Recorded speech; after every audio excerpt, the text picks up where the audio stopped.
Olá pessoal, eu vou gravar agora com vocês uma videoaula com o assunto ligações químicas. Essa videoaula pode ser visualizada no blog, Blogspot, estudando química online com xl.blogspot.com.br ou então no canal do Facebook, estudando química online com xl.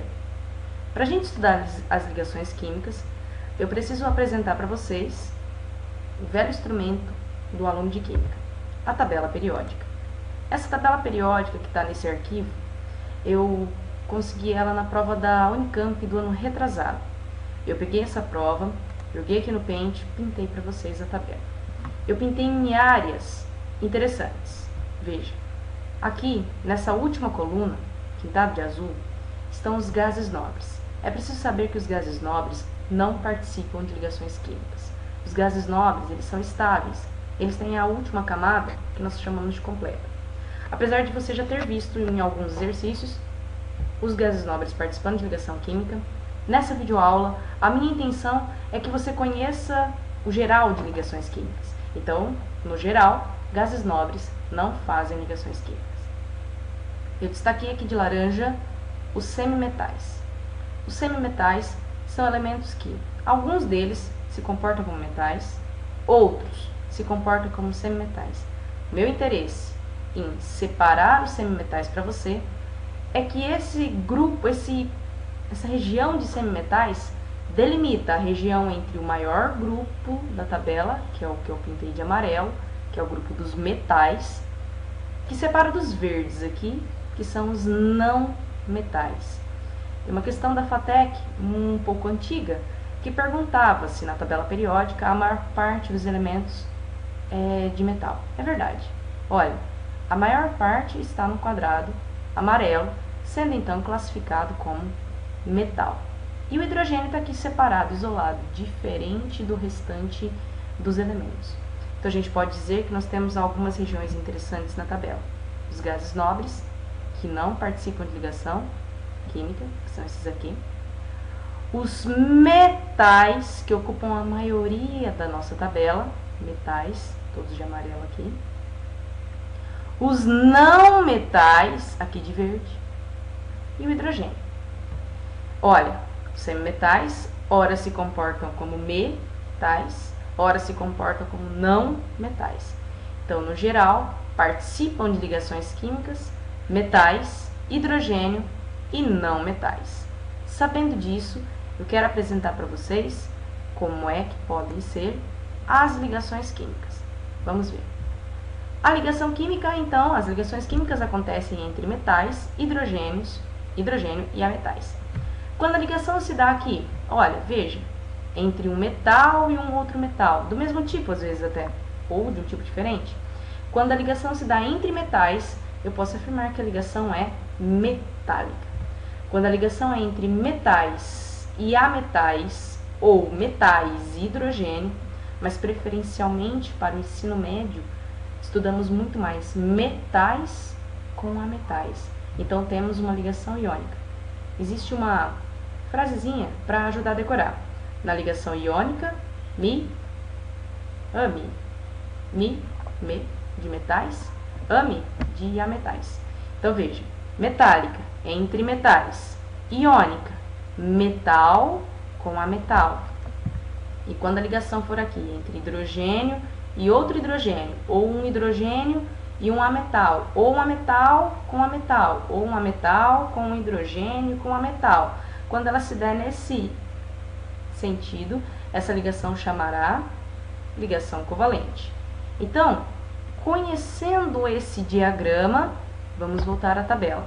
Eu recomendo, inclusive, que você faça uma tabela sua colorida para que você consiga reconhecer as regiões da tabela. Veja só. Vamos dar uma olhada aqui. Eu queria ajudá-los a reconhecer o tipo de ligação envolvido em cada um dos compostos. Temos aqui NaCl. Vamos procurar o Na na tabela periódica. Olha, o Na está aqui. Vocês se lembram como chama esse grupo aqui? Chamam todos metais. Todos aqui de amarelo são os metais. Então, o sódio é um metal. O cloro está aqui na região dos ametais. Então, a ligação que se dá entre metal e ametal, miame, trata-se de uma ligação iônica. Eu vou abreviar aqui porque não temos espaço e é difícil um pouco escrever com o mouse, e depois eu projeto para vocês. Só quero que você entenda a ideia. O que você faz para saber qual tipo de ligação? Aqui eu tenho o hidrogênio, que é ele mesmo, e o oxigênio, que está aqui. A ligação entre o hidrogênio e um ametal é uma ligação covalente. Quando eu coloco apenas o ferro, veja, o ferro está aqui, é um metal. Eu quero dizer que eu tenho um monte de átomos de ferro unidos entre si. Então, eu tenho apenas metais envolvidos na ligação. Então, eu tenho ligação metálica. Carbono, hidrogênio, oxigênio. Essa é a glicose. Olha o carbono aqui, olha o oxigênio aqui, olha o hidrogênio. Então, eu tenho a ligação entre ametal, hidrogênio e ametal. A ligação que se dá entre ametais e hidrogênio é uma ligação covalente. Essa daqui é um pouquinho especial, vamos dar uma olhada no cálcio. O cálcio está aqui, metal. O enxofre está aqui. O enxofre é ametal. E o oxigênio está aqui, é ametal. Veja, o que eu tenho aqui? A ligação entre esses dois ametais é uma ligação covalente. No entanto, a ligação entre esse metal e esses ametais é uma ligação iônica. Então, eu tenho ligação covalente entre esses dois átomos e entre esse primeiro e o restante, ligação iônica. Então, eu posso dizer que o que caracteriza esse composto é a ligação iônica. Então, vamos voltar para cá. Está aqui o exercício que eu acabei de passar para vocês. NaCl, então a ligação iônica, porque entre metal e metal. H2O, que é a molécula de água, uma ligação covalente. Ferro, ligação metálica. Glicose, ligação covalente. E o sulfato de cálcio, ligação iônica, apesar de existir entre o enxofre e o oxigênio uma ligação covalente. A intenção dessa aula era só ajudar você a reconhecer, usando a tabela periódica, o tipo de ligação envolvida nos diversos compostos que você pode encontrar ao longo do seu estudo de química. Eu espero que você tenha entendido. Se puder, curta o vídeo. Obrigada e bons estudos para vocês.